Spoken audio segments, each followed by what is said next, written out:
Assalamualaikum warahmatullahi wabarakatuh. Selamat pagi anak-anak. Jumpa lagi bersama Ustaz Riyas selaku guru mata pelajaran Al-Quran Hadis SD Islam Nusantara. Sebelum memulai pelajaran, marilah kita membaca basmalah terlebih dahulu. Bismillahirrahmanirrahim. Pada kesempatan kali ini kita di kelas 3 akan membahas tentang masa dewasa Nabi Muhammad SAW. Akan belajar tentang kesabaran dan kepedulian Nabi Muhammad SAW. B. Nabi Muhammad SAW saat bekerja. C. Pernikahan Nabi Muhammad SAW dengan Siti Khadijah. Dan D. Peristiwa peletakan kembali Hajar Aswad. Mari kita simak bersama-sama. A. Kesabaran atau kepedulian Nabi Muhammad SAW. Sejak masih kanak-kanak, beliau sudah harus hidup dalam kondisi yang berat. Di usia 6 tahun, Nabi Muhammad SAW, ibundanya Siti Aminah meninggal dunia. Di usia tersebut, beliau sudah dalam keadaan yatim piatu. Menginjak remaja pun harus kehilangan dua sosok orang tua yang beliau sayangi, yaitu meninggalnya Abdul Muthalib sebagai kakek beliau dan Abu Thalib sebagai paman beliau. Tetapi kondisi tersebut justru menjadikan Nabi Muhammad menjadi pribadi yang penuh dengan kesabaran dan penuh kepedulian. Nabi Muhammad pernah diajak berniaga ke negeri Syam, padahal jaraknya sangat jauh dan resikonya cukup berbahaya. Karena selain cuaca yang ekstrim, ada juga gangguan gerombolan perompak yang dapat mengancam keselamatan harta benda, bahkan nyawa. Namun Nabi Muhammad SAW tetap turut ikut berdagang dengan rasa sabar, kesabaran dan kepedulian dengan kondisi pamannya. Inilah yang membuat beliau Rasulullah SAW menjadi pribadi yang dewasa, mampu bertahan karena beliau yakin Allah bersama dengan orang-orang yang sabar dan peduli kepada kerabat dan sesama manusia. B. Nabi Muhammad dalam bekerja. 1. Takun dalam bekerja. Nabi Muhammad SAW pernah mengembala kambing. Beliau juga pernah berdagang. Di dalam setiap pekerjaannya, beliau selalu melakukannya dengan sungguh-sungguh dan penuh tanggung jawab atau tekun. 2. Jujur dalam berdagang. Saat usia Nabi Muhammad menjelang 25 tahun, beliau mendapat kepercayaan untuk membawa barang dagangan Khadijah ke negeri Syam. Selama berdagang untuk Khadijah, Nabi Muhammad memperoleh keuntungan yang banyak. Hal ini didapatkan karena selama berdagang ia sangat jujur, ramah, sungguh-sungguh dan tekun. Juga murah senyum kepada pembeli. Maka dari itu, jujur dalam berdagang itulah sangat penting bagi kita semua. Nabi Muhammad tidak pernah berbohong dalam berdagang. Jika ia melihat ada barang dagangan yang rusak, maka ia tunjukkan kerusakannya. Jika barang tersebut dalam keadaan cacat, ia tidak akan menjual dengan harga yang mahal, tetapi dengan kondisi barang tersebut. Apa yang dilakukan Nabi Muhammad dalam berdagang tidak membuatnya rugi, bahkan ia mendapatkan keuntungan yang besar. Sebab cara berdagang yang dilakukan Nabi Muhammad, banyak orang yang senang dan banyak membeli barang yang didagangkan, sehingga barang yang dijual Nabi Muhammad tidak tersisa. Mereka merasa senang karena menjumpai pedagang yang benar-benar jujur.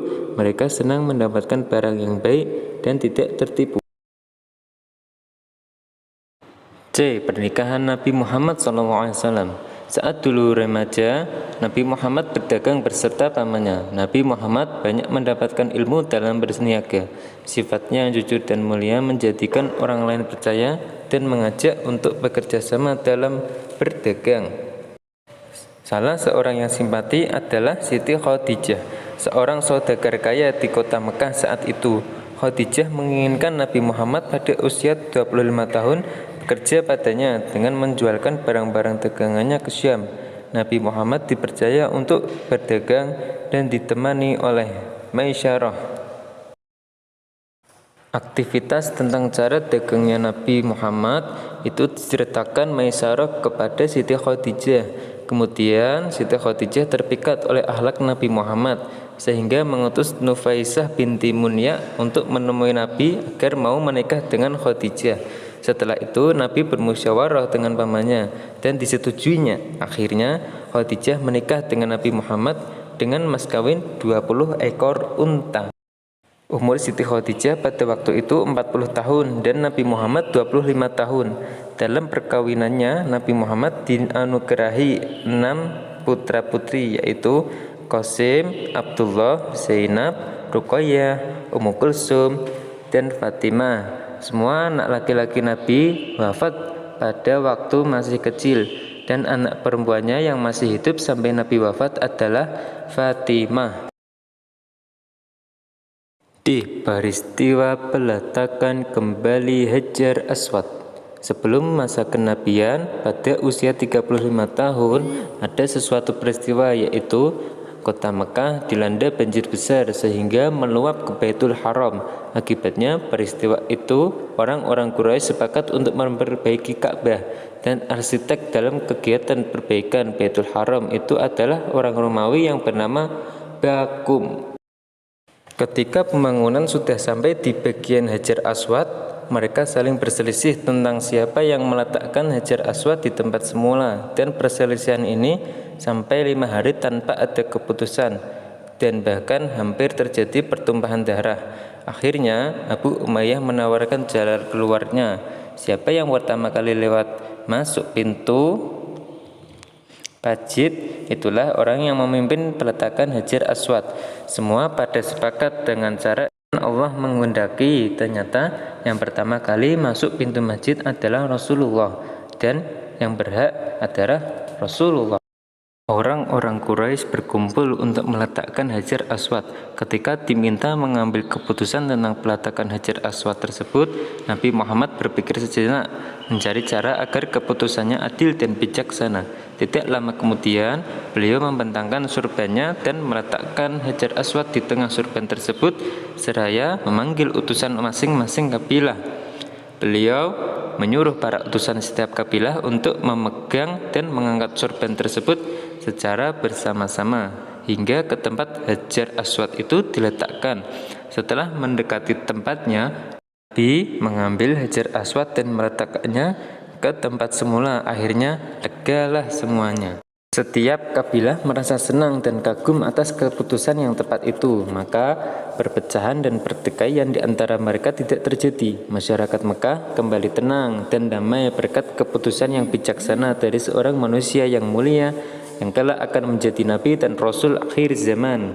Penduduk kota Mekah melihat pribadi Muhammad adalah pribadi yang baik dan dapat dipercaya, sehingga mereka menjulukinya Al-Amin, yang artinya dapat dipercaya, kepada Nabi Muhammad SAW.